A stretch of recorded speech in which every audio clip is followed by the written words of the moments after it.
Clerk to report.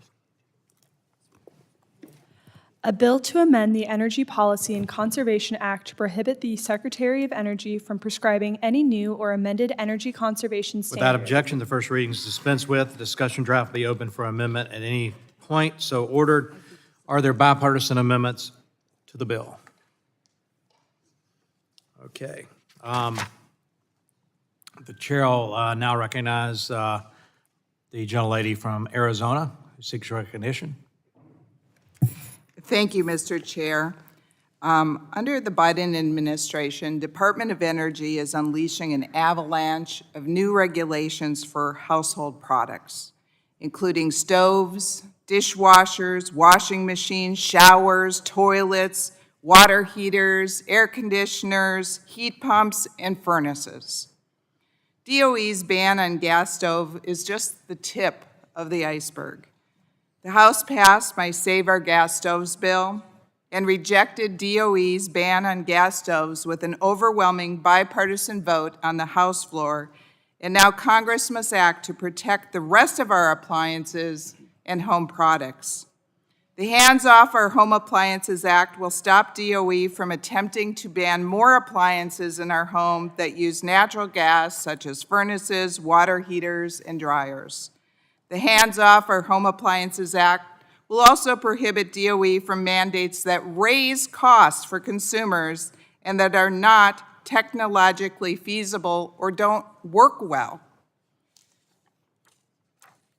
Before a newer amended energy conservation standard for our covered product, the Secretary under this bill must conduct an economic impact analysis that would look into the newer amended standard's impact on costs to low-income households, impacts on consumer costs depending on region, effects on employment and the life cycle costs of the product, such as installation and maintenance costs. The Secretary must determine if the standard is economically justified.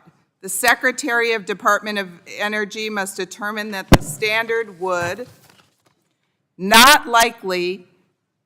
it's not likely to result in additional net costs to the consumer, including any increase in net costs associated with the purchase, installation, maintenance, disposal, and replacement of the covered product, and the monetary value of the energy savings the consumer will receive during the first 3 years will be greater than any increased cost to the consumer.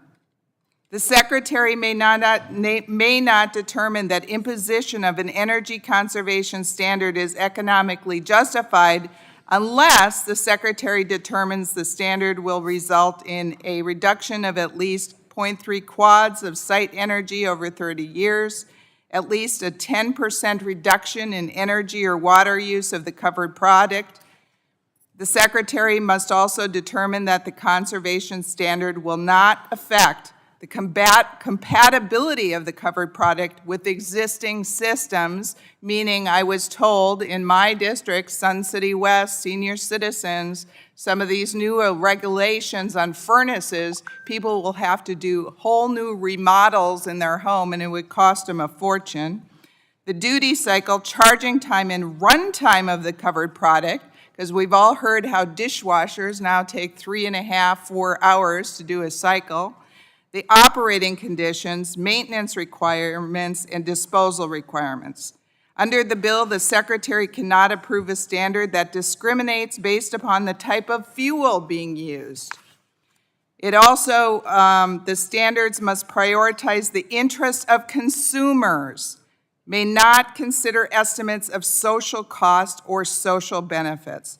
And with that, I encourage my colleagues to stand on the side of choice for consumers, common sense, reliable appliances, reliable dishwashers, showers, toilets, etc., and I ask for your support.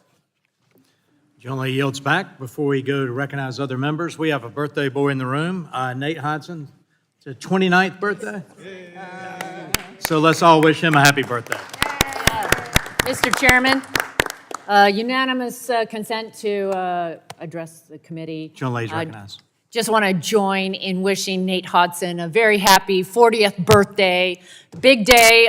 He worked for me when he turned 30 also. The years fly by when you're having fun, but really appreciate his leadership on the committee as staff director and just helping us accomplish all our goals. And as I always like to remind people, I'll remind Nate today, the best is yet to come. Thank Will you. the gentlelady I yield back. yield? Yes. Madam Chair, do you normally hire people older than you are? Oh, you're kind. I yield back. I wish. Thank you. You're kind. I yield back. You know, class clown, Randy. Okay. So happy birthday, Nate. Any other members seeking recognition on the bill? If not, I will open for amendments, and Ms. Castor is recognized. Well, thank you, Mr. Chairman. Good morning, colleagues. My You have an neighbors amendment back... at the desk? Oh, I do have an amendment at the desk, excuse me. It's Castor 02, I believe.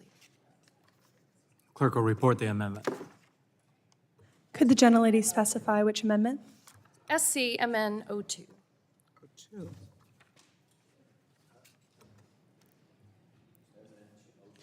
Add at the end of the following, Section 4 report, not later than 100 days after the date of the enactment of this act, the Secretary of Energy shall publish a report on the effects of revoking Without existing objection, energy. further reading of the amendment dispense with, and the gentlelady is recognized to explain her amendment. Thank you, Mr. Chairman.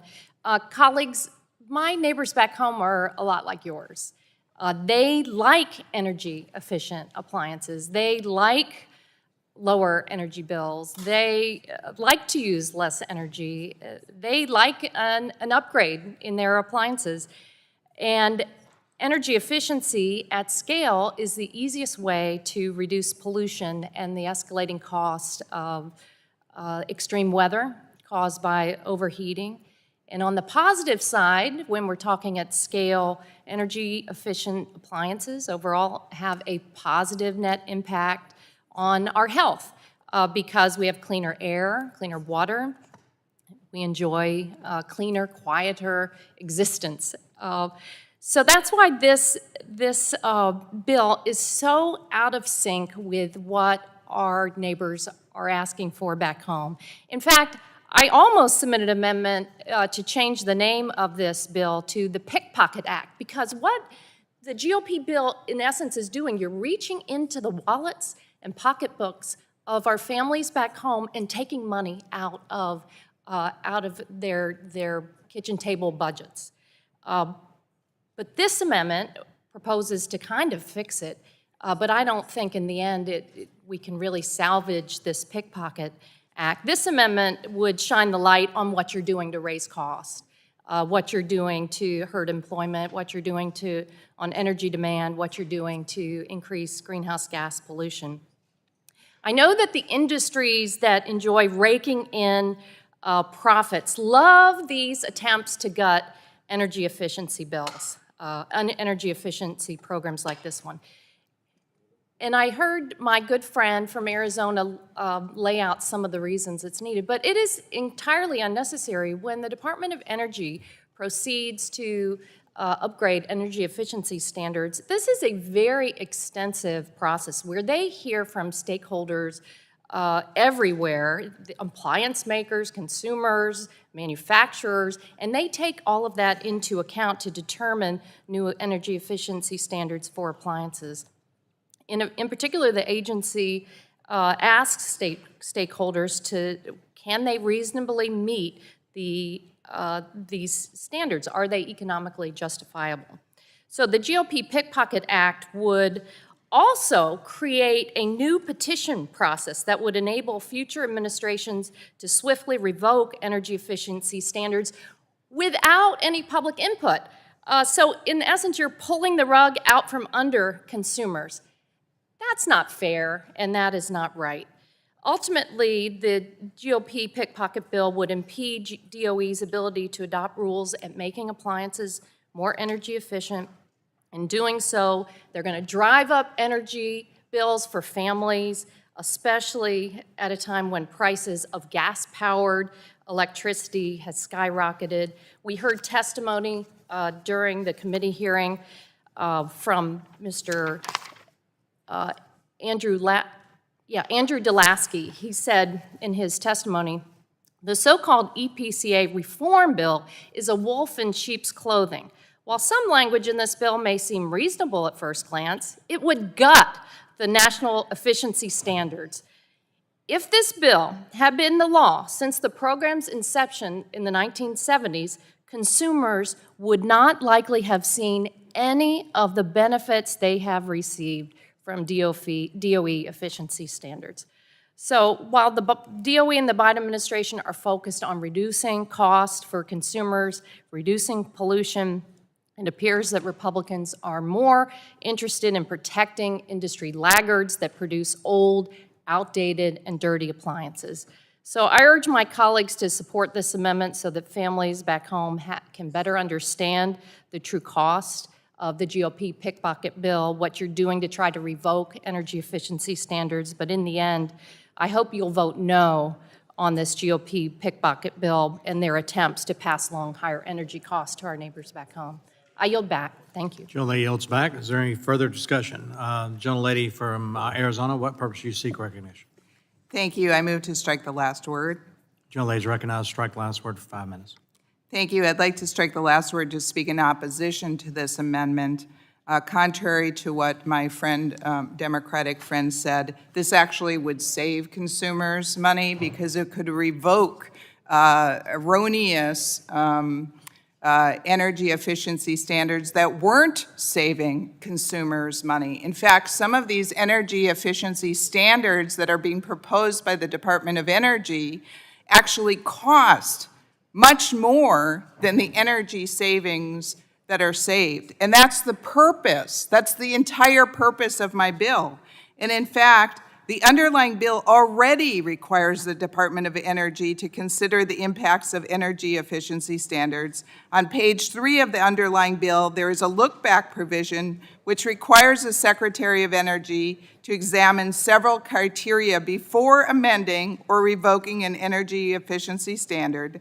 The criteria on page 3 of the bill includes the cost to consumers, the level of energy savings, the technological feasibility, and the commercial availability of the products. So we have to look at this as a whole. Everybody wants energy efficiency, but we don't want it at the expense of costing so much more to the consumer or not having a viable product available that is actually usable. And so we need common sense, and that's why I support my underlying bill and I oppose this amendment, and I yield back. Gentlelady yields back. Any other member seeking speak on the amendment? Seeing none, vote now occur on the amendment. All those in favor say aye. Those opposed, no. And the noes have it. A roll call vote has been requested, so the clerk will call the roll. Burgess. Burgess votes no. Latta. Latta votes no. Guthrie. Guthrie votes no. Griffith. Griffith votes no. Johnson. Bouchon. Bouchon votes no. Wahlberg. Wahlberg votes no. Palmer. Curtis. Curtis votes no. Lesko. Lesko votes no. Pence. Pence votes no. Armstrong. Armstrong votes no. Weber. Weber votes no. Balderson. Balderson votes no. Pfluger. Pfluger votes no. Duncan. Duncan votes no. Deget. Deget votes aye. Peters. Peters votes aye. Fletcher. Aye. Fletcher votes aye. Matsui. Aye. Matsui votes aye. Tonko. Aye. Tonko votes aye. Vesey. Vesey votes aye. Custer. Custer votes aye. Schreier. Schreier votes aye. Castor. Castor votes aye. Sarbanes. Cardenas. Cardenas votes aye. Blunt Rochester. Pallone. Pallone votes aye. Rogers. Rogers. No. Rogers votes no. Mr. Johnson is not recorded. Mr. Johnson votes no. Are there any other members not recorded? Clerk will report the tally.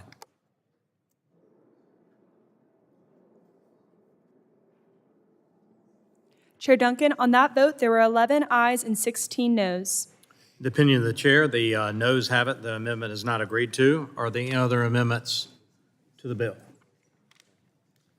Seeing none, is there further discussion on the bill? Mr. Tonko is recognized. Thank you, Mr. Chair. I move to strike the last word. Gentleman is recognized for 5 minutes. Okay. Happy birthday, Nate. I take a few minutes to talk about this bill. The Hands Off Our Home Appliance Act is being framed as a reform to the Energy Conservation Standards Program, and the bill includes some language that may seem reasonable at first glance, but as been indicated, this is a wolf in sheep's clothing. This bill would gut the National Efficiency Standards Program. If this bill becomes law, a new standard could not increase upfront product costs, have any effect on product characteristics such as cycle or charging time, or make it harder for any single manufacturer to compete, regardless of the utility bill savings and other benefits of the standard. These are ridiculous and unrealistic standards to meet. And to make it worse, any existing standard could be revoked on any of these grounds. The bill also would set unreasonably high minimum savings and low maximum payback period thresholds.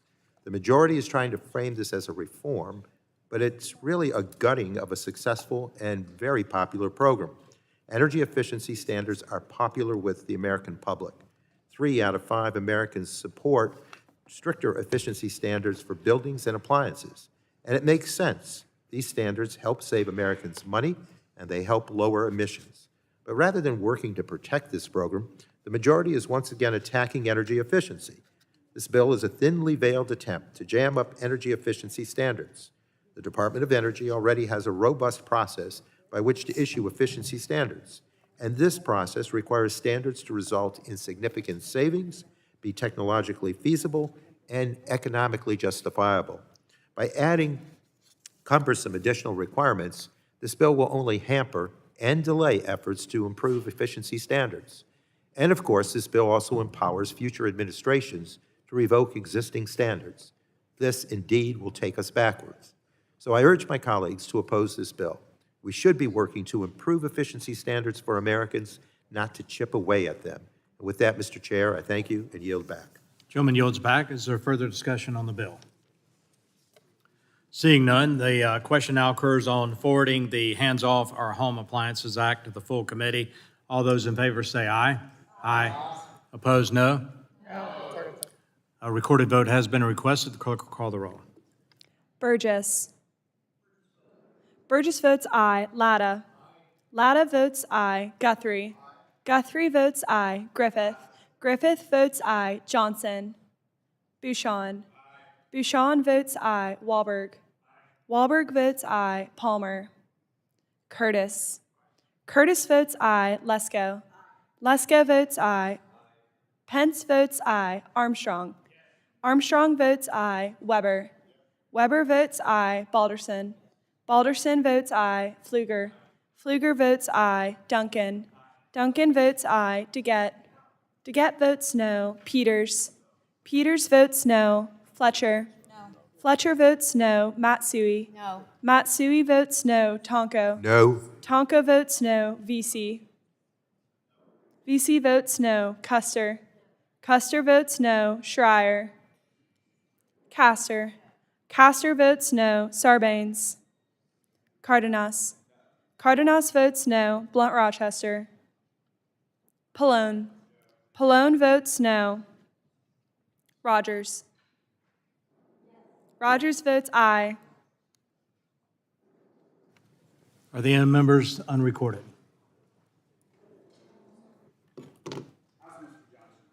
Mr. Johnson is not recorded. Johnson votes aye. How's Ms. Schreier recorded? Ms. Schreier is not recorded. Schreier votes no. Any other members unrecorded? Seeing none, the clerk will report the tally. Chair Duncan, on that vote, there are 16 ayes and 11 noes. Ayes have it, and the bill is agreed to. Chair will now call up the GRID Act discussion draft. Ask the clerk to report.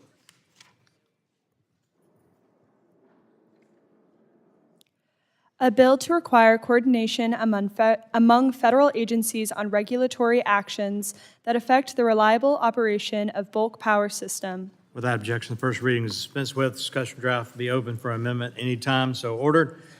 Any bipartisan amendments to the bill? If not, I'll recognize myself to explain the bill. This bill would amend the Federal Power Act to require coordination between FERC and any federal agency promulgating a regulation that could threaten the reliability of the bulk power system. Our priority on the Energy and Commerce Committee is to enact policy that ensures the delivery of affordable and reliable energy to all Americans. We've heard from many voices in recent hearings, FERC, NERC, and the grid operators about the reliability crisis our grid is facing. Our grid braces for growing demand, much of it from policies forcing electrification, and it's imperative that we maintain sufficient, affordable, reliable generation. Years of policies favoring certain types of resources are jeopardizing the survival of dispatchable generation and the ability of the grid to remain reliable. Now we have regulations coming out of agencies like the EPA that seek to impose political agendas without the consideration for how the grid works. In our hearing at the end of September, the grid operators themselves stated that these regulations would dramatically hinder their ability to keep the lights on.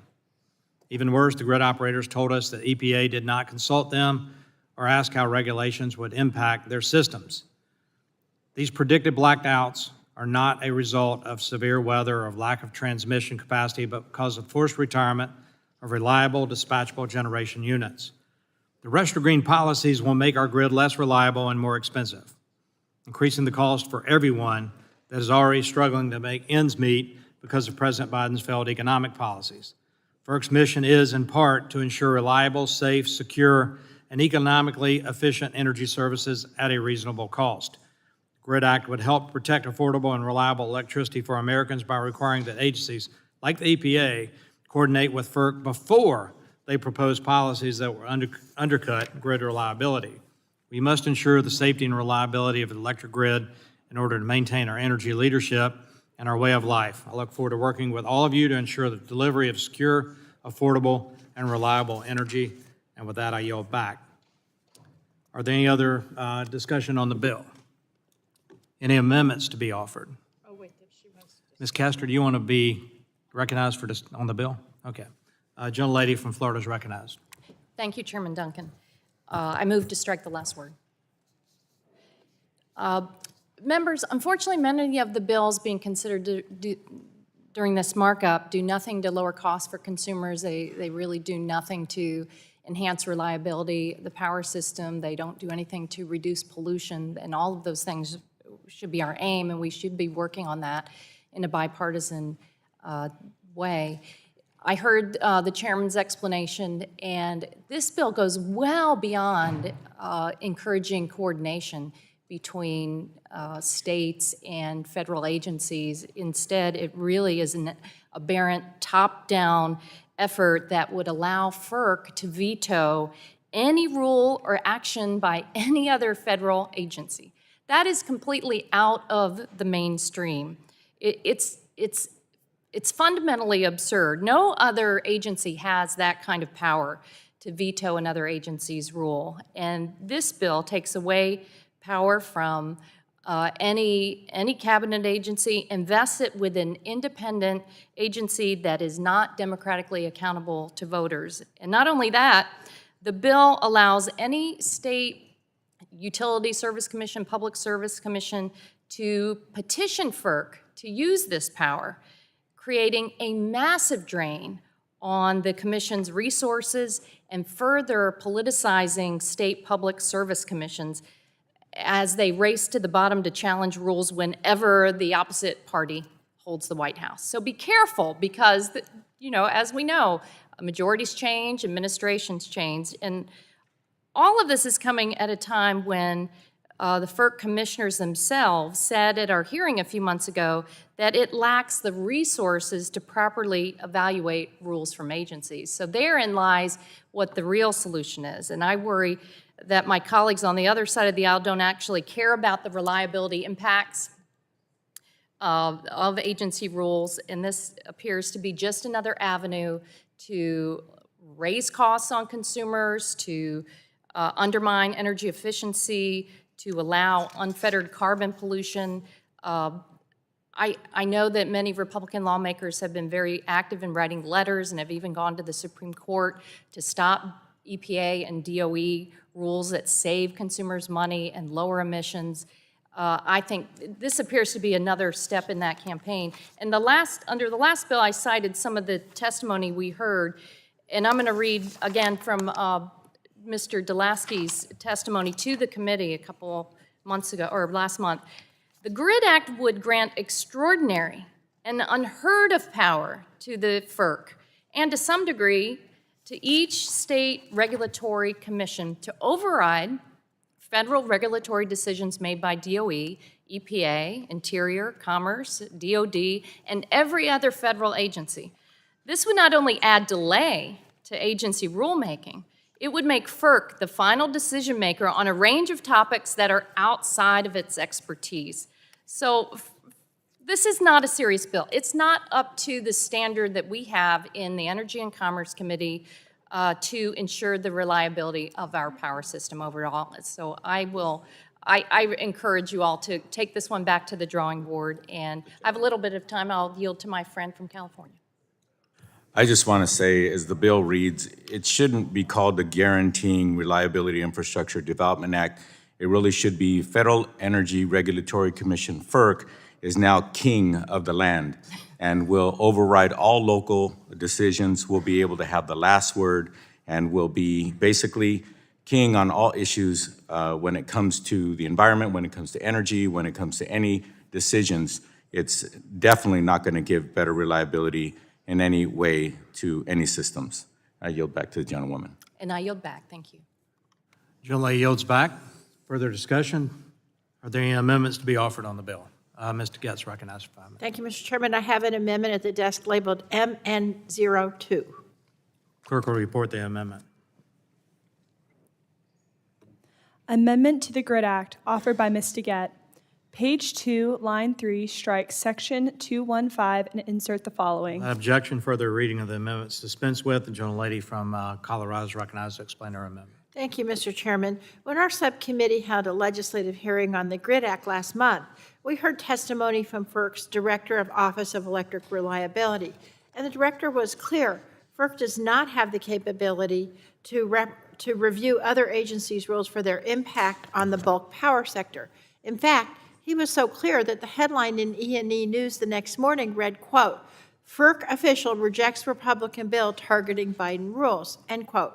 And Mr. Chairman, I'd like to ask unanimous consent to insert the article into the record. Without objection, so ordered. The problem isn't just a simple staff capacity issue. It's one of access to information and data.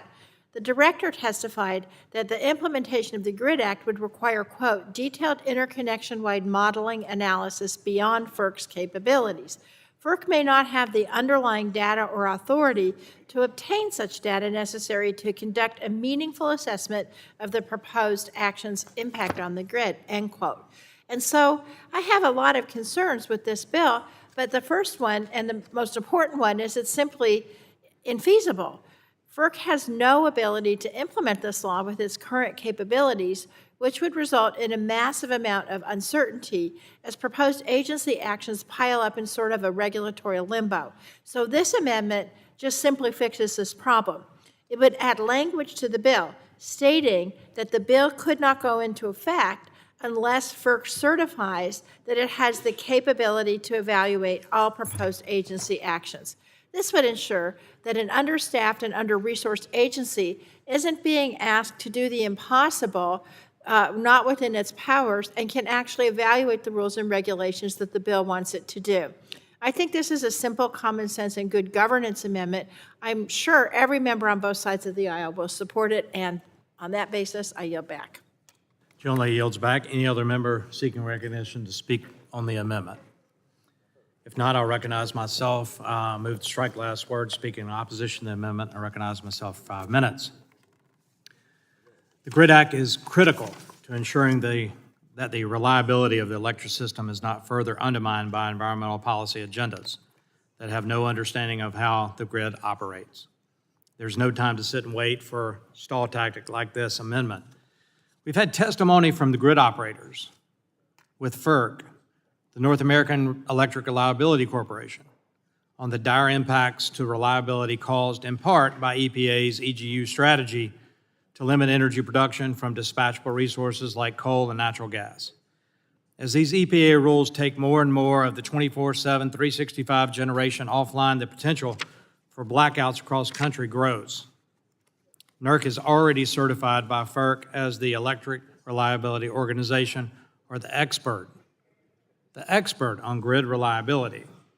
The GRID Act provides for FERC consulting with NERC on any federal agency actions that will impact the grid. To the extent that FERC needs advice from its grid reliability expert, that is available under this legislation. The certification requirement in this amendment is unnecessary and merely seeks to delay the implementation of this legislation. NERC regularly performs reliability assessments and can perform with FERC the functions required under this legislation.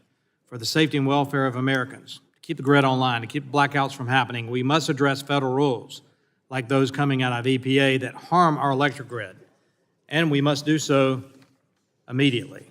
So I urge my colleagues to oppose this amendment, and with that, I yield back. Any other members seeking to speak on the amendment? Seeing none, the question now is adoption of the amendment. All those in favor say aye. Aye. Those opposed, no. No. And a recorded vote has been requested, so the clerk will call the roll. Burgess. Burgess votes no. Latta. Guthrie. Guthrie votes no. Griffith. Griffith votes no. Johnson. Johnson votes no. Bouchon. Bouchon votes no. Wahlberg. Wahlberg votes no. Palmer. Curtis. Curtis votes no. Lesko. Lesko votes no. Pence. Pence votes no. Armstrong. Armstrong votes no. Weber. Weber votes no. Balderson. Balderson votes no. Pfluger. Duncan. Duncan votes no. DeGette. DeGette votes aye. Peters. Yes, ma'am. Peters votes aye. Fletcher. Aye. Fletcher votes aye. Matsui. Aye. Matsui votes aye. Tonko. Aye. Tonko votes aye. VC. VC votes aye. Custer. Custer votes aye. Schreier. Schreier votes aye. Castor. Castor votes aye. Sarbanes. Cardenas. Cardenas votes aye. Blunt Rochester. Pallone. Pallone votes aye. Rogers. Rogers votes no. Any member not recorded? Latta is not recorded. Latta votes no. Any other member not recorded? Clerk will report the tally.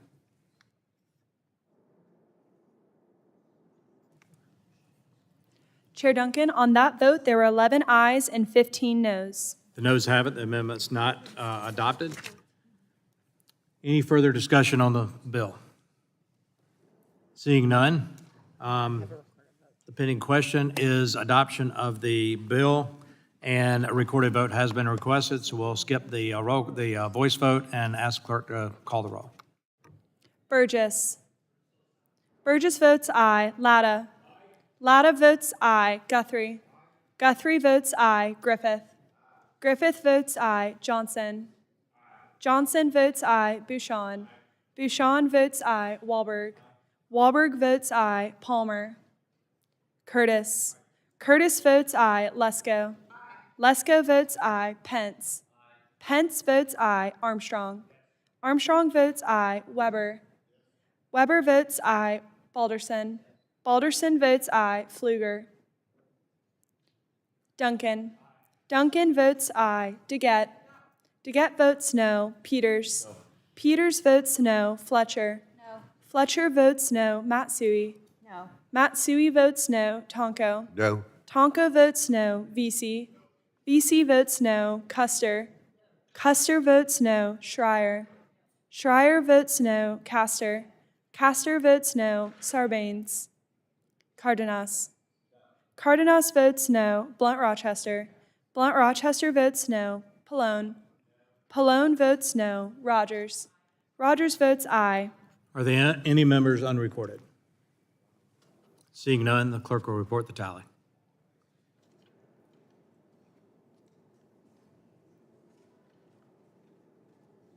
Chair Duncan, on that vote, there were 15 ayes and 12 noes. The ayes have it, and the bill is agreed to, be forwarded full committee. The chair will now call up the Affordable Homes Act discussion draft and ask clerk to report. A bill to prohibit the Secretary of Energy from enforcing energy efficiency standards applicable to manufactured housing and for other purposes. Without objection, the first reading is dispensed with. The discussion draft be open for amendment at any point so ordered. Are there any bipartisan amendments to the bill? All right, the gentleman from Indiana seeks recognition to speak on the bill. Thank you, Mr. Chairman. Thanks for the recognition. The Affordable Housing over Mandated Efficiency Standards, or HOMES Act, will end the regulatory conflict between the Department of Energy and the Department of Housing and Urban Development regarding energy efficient standards for manufactured housing.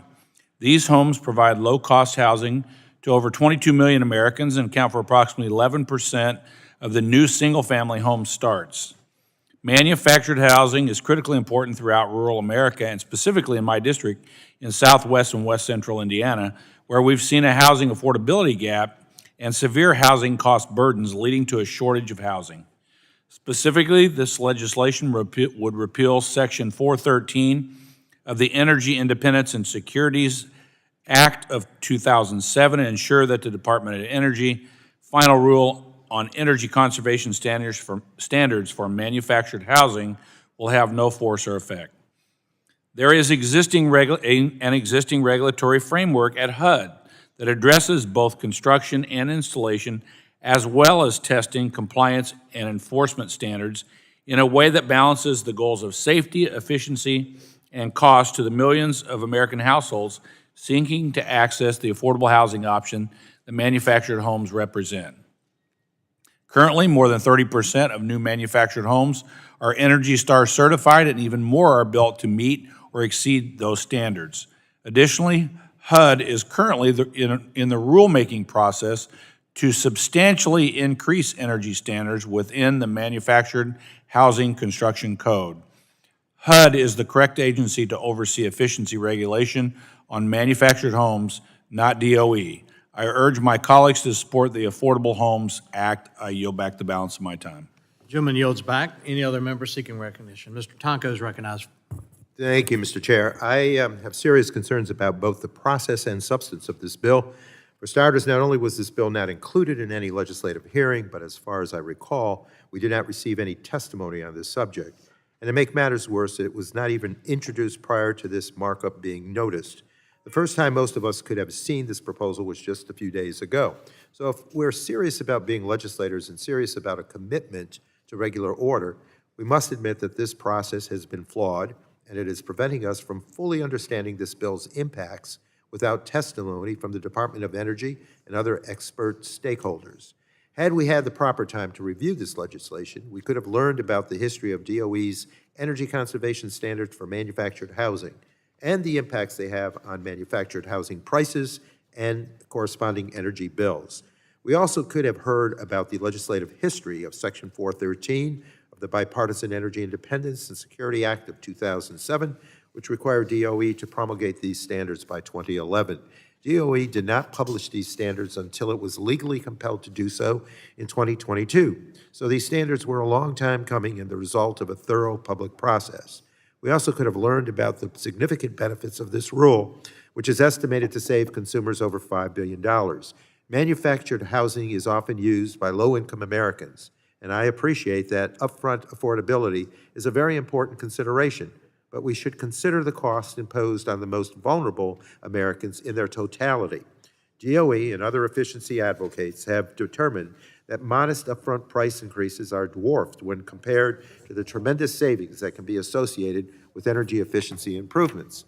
Because these homes are often built with substandard insulation, windows, and heating equipment, energy costs are about 70% more per square foot in these homes than comparable site-built homes. So, Mr. Chair, I strongly believe the subcommittee should focus on how we can support low-income Americans' ability to access affordable housing and appliances without denying them the benefits of common-sense energy efficiency improvements.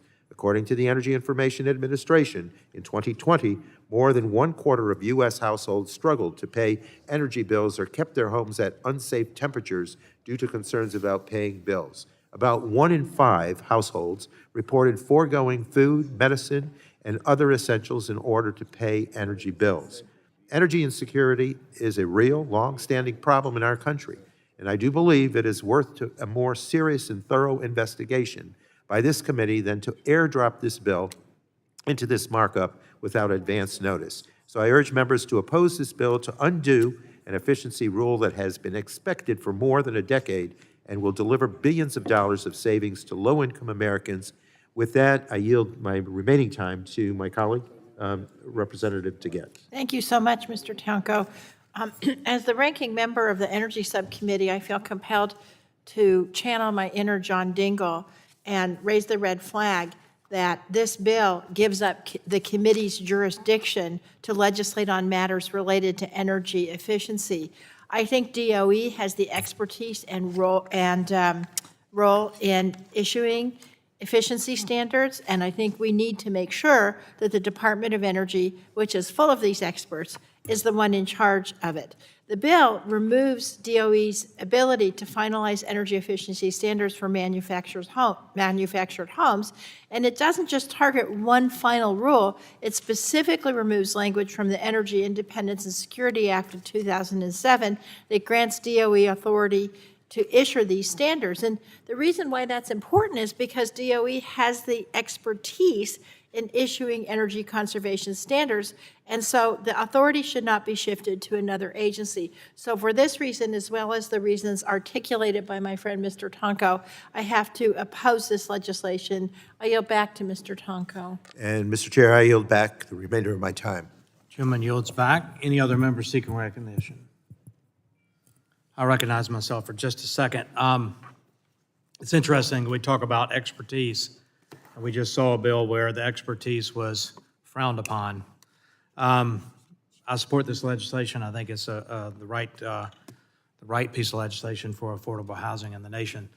Any other member, I yield back, any other member seeking recognition? Seeing none, any amendments to be offered? Seeing none. Question now is adoption of the bill. All those in favor say aye. Aye. Opposed, no. No. In the opinion of the chair, the ayes have it. A roll call has been requested. The clerk will call the roll. Burgess. Burgess votes aye. Latta. Guthrie.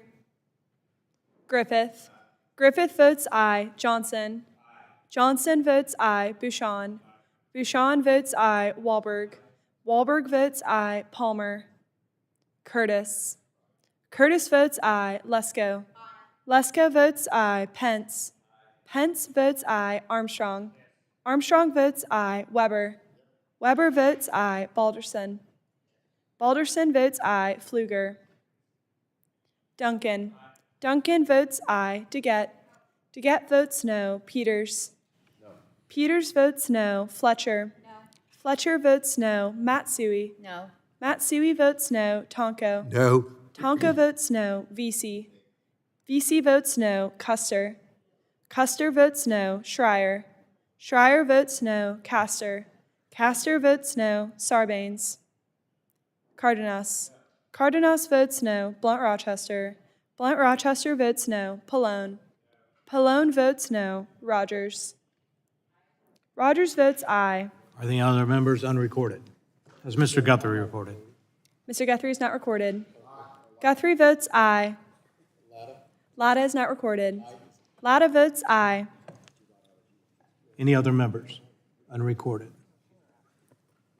Seeing none, clerk will report the tally. Chair Duncan, on that vote, there were 15 ayes and 12 noes. And the bill is agreed to be forwarded full committee. Chair will now call up H.R. 4045 and ask clerk to report.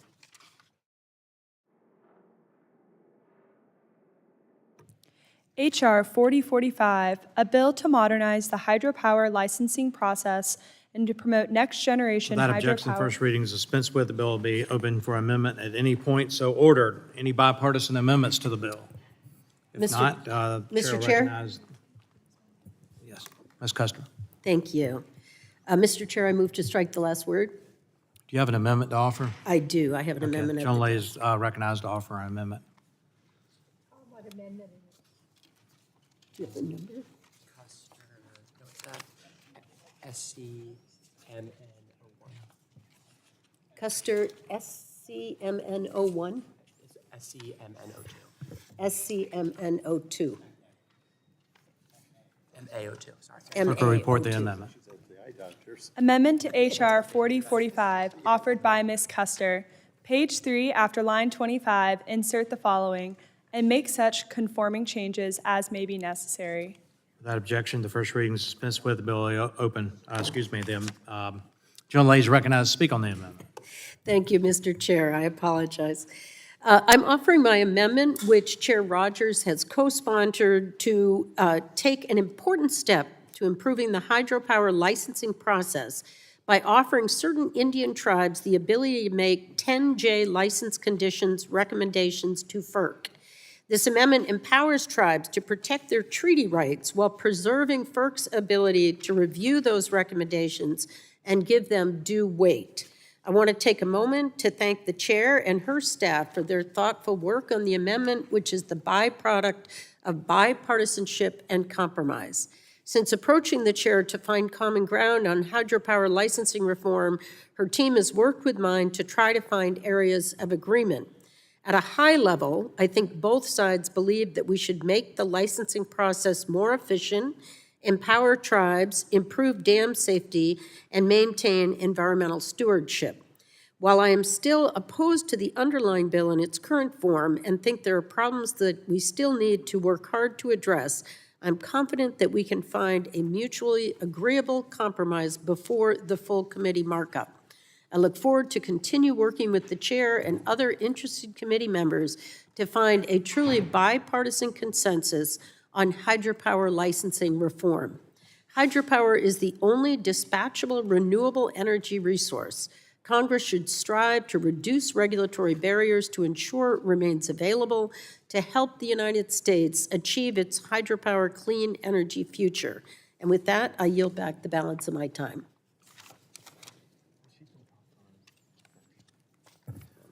Any further discussion on the amendment? Ms. Rogers is recognized for 5 minutes.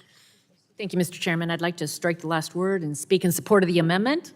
John Lay is recognized. I thank the gentle lady for her leadership on hydropower issues and for reaching out following our legislative hearing on hydropower in September and other conversations that we've had regarding the licensing of hydropower projects.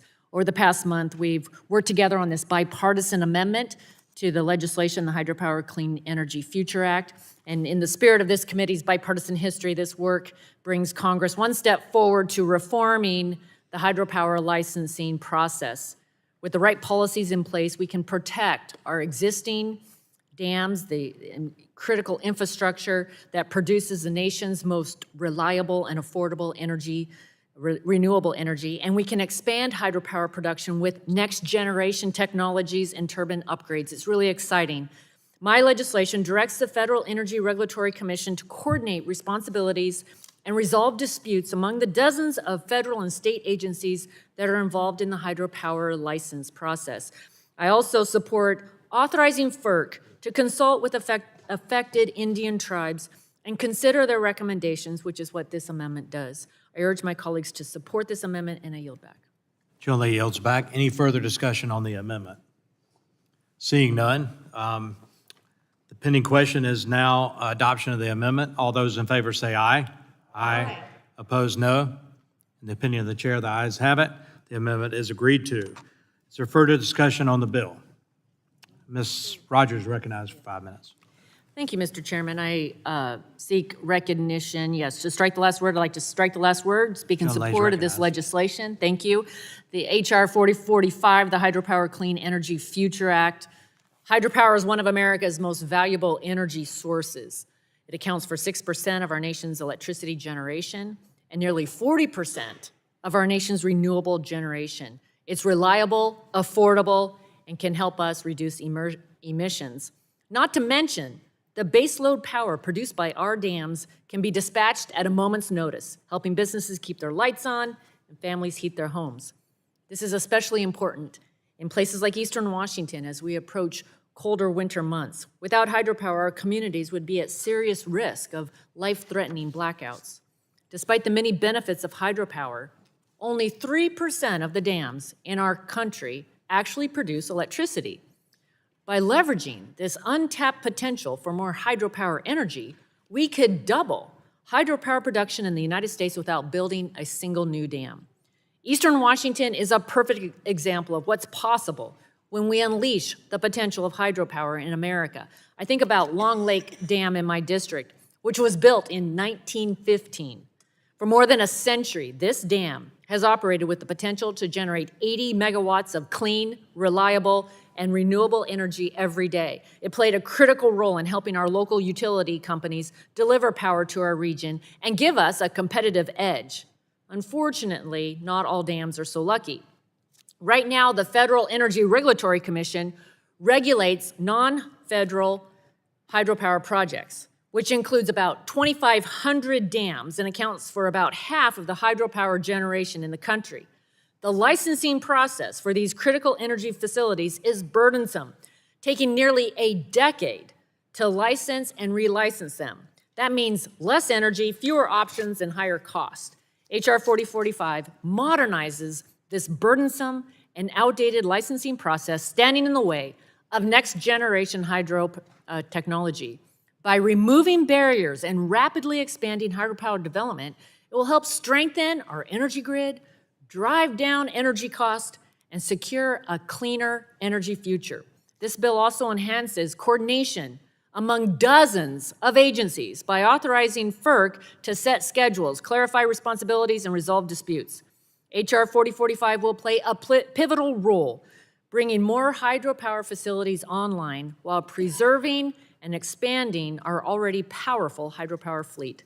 It's a real, free market, climate solution that will ensure America continues to lead the way on clean, renewable, affordable, and reliable energy for generations to come. Emissions-free hydropower is a critical part of our energy expansion in America. As we consider that fact, I believe Eastern Washington's hydropower model is worth expanding. And it starts right here with our committee. We have the opportunity to work across the aisle to implement bipartisan reforms, cut the red tape, and remove regulatory barriers to innovation that will help unleash the potential of hydropower. That's the American way. So I've heard from many of my colleagues across the aisle who have expressed a desire to work together on a bipartisan solution, and I'm grateful, and I'm encouraged by the progress we're making today. We're going to continue to work to find a path forward on achieving this shared goal. I urge support. Thank you very much, Mr. Chairman. I yield back. Gentleman yields back. Any other member seeking recognition? The ranking member is recognized. Thank you, Mr. Chairman. I move to strike the last word. Gentleman is recognized for 5 minutes. Thank you. I have major concerns about this bill, and I'm still disappointed with the process that has led us here. Last year, when Democrats were in the majority, we held a hearing on what was then called the Uncommon Dialogue Proposal, which had emerged from years of stakeholder discussions between the hydropower industry, tribes, and environmental groups. We heard from a variety of perspectives at that hearing, most supporting the proposal, but some opposed, and I thought it was a balanced hearing, and while I had some reservations about the proposal, I think that it, at the very least, represents a sensible jumping-off point for any discussion about hydropower licensing reform. Unfortunately, that's not the direction the Republicans have decided to go. This bill is not a consensus product. I think it's basically an industry wish list. Last month, the subcommittee heard testimony that the bill would exempt roughly 80% of hydropower dams from licensing requirements. The bill would ask FERC to make judgment calls on impacts to endangered species without having to consult with the agencies that specialize in making those calls. In response to a law Congress passed, FERC conducted a pilot project to see how it could issue hydropower licenses within 2 years and published a report 6 years ago. It came to the conclusion that under its current laws and regulations, that was possible. It was when projects were extremely complex or license applicants gave FERC incomplete information that the timeline for licensing ran into delays. And how does this bill respond to that? By taking away precious resources from already strapped agencies. It fines resource agencies, even state agencies, $5,000 per week when they fail to meet timelines set up by FERC. That could put agencies in an impossible situation, trying to pick between desperately needed resources or producing a legal defensible position that complies with their obligations under the law. And of course, this starts a vicious spiral with an under-resourced agency being fined and having even fewer resources. And we didn't even get a chance to hear from the very agencies that would be impacted by these changes. The legislative hearing we did at that hearing, we did not invite U.S. Fish and Wildlife Service or the National Marine Fisheries Service to testify. They play a vital role in the hydropower regulatory process, and we should have heard from them. I agree that hydropower relicensing is important for us to address and that hydropower will have a vital role to play in a net zero future, but we have to get there through a deliberate, thoughtful process that produces bipartisan legislation, not partisan legislation, with what I believe has zero chance of being signed into law. And that's why I was disappointed that this bill was added to this markup at the last minute. My staff were not told about the bill, or that it would be marked up, I should say, until last Friday. And this bill is being rushed to markup despite the interests of several Democratic members to find a bipartisan pathway forward on hydro. Rushing a bill like this to markup despite ongoing unresolved conversations isn't a sign of a majority committed to getting to a lasting result that passes the Senate and gets signed by the president. Now, I heard the chairwoman say that we can obviously still work on this, and I hope that that's the case. But right now, I would urge opposition to the bill, and I yield back, Mr. Chairman. Gentleman yields back. Any other members seeking recognition? I recognize myself for strike the last word and recognize myself for 5 minutes. I want to thank the gentlelady for putting this legislation up, and I want to thank the bipartisan nature which we're working this piece of legislation. The harnessing of water for power goes back centuries, whether it's to turn a grits mill and grind grain, or whether it's providing hydropower for electricity generation. The benefits of hydroelectric dams are immense, whether it's recreation purposes on the Missouri River in North Dakota, on the Saluda River in South Carolina. Clean drinking water supplies, water for irrigation, capturing water from snow runoff so it's not wasted. Their benefits are numerous, and it's clean.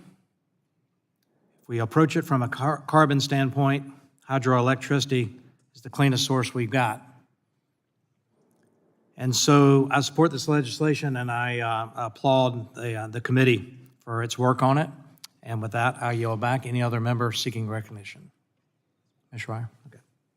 Seeing none, the question now occurs on forwarding H.R. 4045 as amended to the full committee. A roll call has been requested. Didn't you say? Roll call has been requested, so the clerk will call the roll. Burgess. Burgess votes aye. Latta. Latta votes aye. Guthrie. Griffith. Griffith votes aye. Johnson. Johnson votes aye. Bouchon. Bouchon votes aye. Wahlberg. Wahlberg votes aye. Palmer. Curtis. Curtis votes aye. Lesko. Lesko votes aye. Pence. Pence votes aye. Armstrong. Armstrong votes aye. Weber. Weber votes aye. Balderson. Balderson votes aye. Pfluger. Duncan.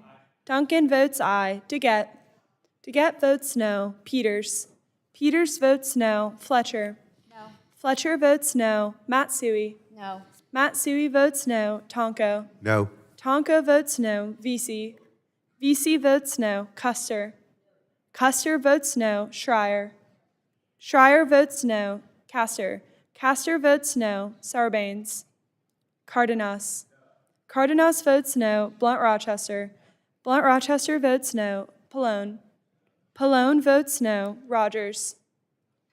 Rogers votes aye. Are there any members that are not recorded? Guthrie votes aye. How's Mr. Palmer recorded? Mr. Palmer's not recorded. Palmer votes aye. Any other member unrecorded? Seeing none, the clerk will report the tally.